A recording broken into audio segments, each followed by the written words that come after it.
Di mana ya? Kayaknya Gedung Juang enak nih. Oke, beres.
Ya, assalamualaikum warahmatullahi wabarakatuh. Nama saya Dimas Septian Hadi. Jadi di kesempatan hari ini kita sudah sampai di Gedung 45 yang berada di Kota Sukabumi. Ya, untuk sekarang kita keliling-keliling dulu di Gedung Juang.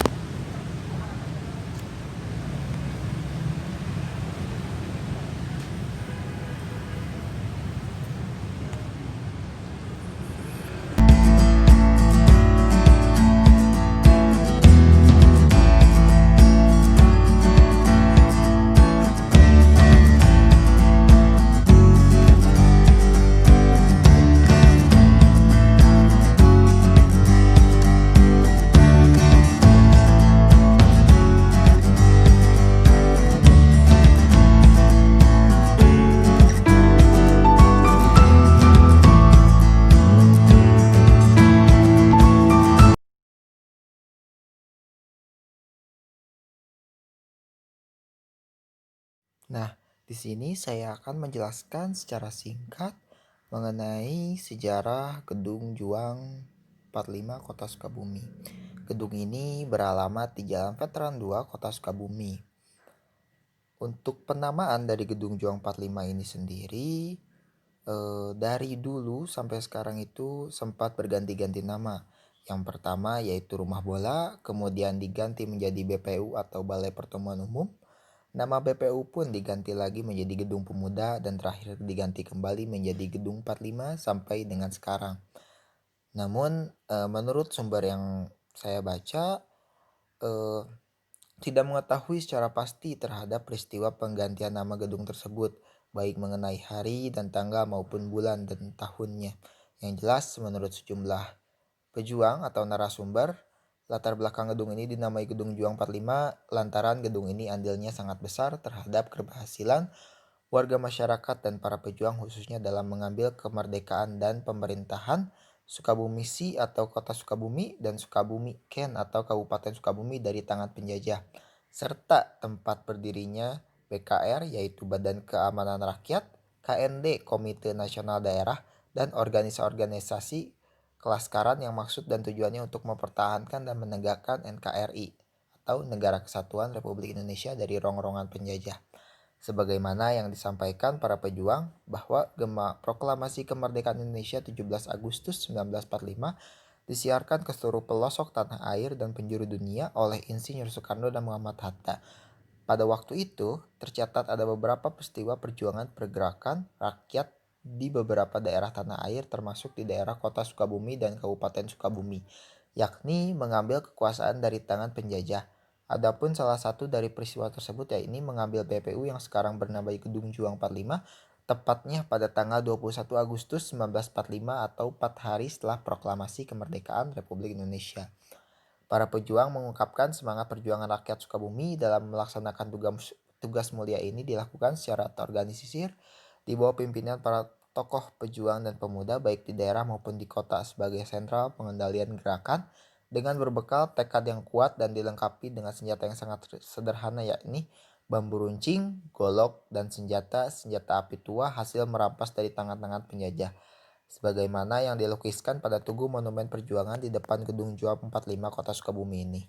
Dari sejak itu, gedung ini secara resmi dijadikan markas tempat berkumpul para pejuang, khususnya dalam merencanakan, merumuskan, dan memadukan tekad, sekaligus mengatur strategi perjuangan dalam mempertahankan kemerdekaan dan menegakkan NKRI. Diungkapkan pula, setelah 2 hari gedung ini diambil dari tangan penjajah atau 6 hari setelah proklamasi kemerdekaan atau tepatnya pada tanggal 23 Agustus 1945, terbentuklah BKR, KND, Laskar Rakyat, Barisan Banteng, Barisan Islam Indonesia, Hizbullah, Sabilillah, Pesindo, API, kelompok bekas tahanan Digo, dan lain-lain yang seluruh kegiatannya dipusatkan di gedung ini. Selanjutnya, para tokoh pejuang Sukabumi yang terdiri dari Dr. Abu Hanifah, Mr. R. Samsudin, Mr. Harun, Edeng Abdullah, R. Sukardi, Ajengan Sanusi, Haji Azun Basyuni, Emo Harja, S. Waluyo, Edi Sukardi, Suryama, Ali Basri, dan yang lainnya di gedung ini mengadakan rapat dan musyawarah dalam rangka merencanakan pengambil pemerintahan Sukabumi Si dan Sukabumi Ken dari penjajah. Adapun yang menjadi pokok bahasan dalam rapat dan musyawarah tersebut yakni masalah gerakan dan sasarannya, pembebasan tahanan-tahanan politik yang masih ditahan oleh Jepang, mengibarkan bendera merah putih di seluruh jawatan dan instansi pemerintah serta di pelosok daerah kota Sukabumi dan Kabupaten Sukabumi, sekaligus mendesak pada pihak Jepang agar segera melaksanakan serah terima kekuasaan kepada bangsa Indonesia, sedangkan aksi gerakannya ditetapkan pada hari Senin tanggal 1 Oktober setelah Hari Raya Idul Fitri.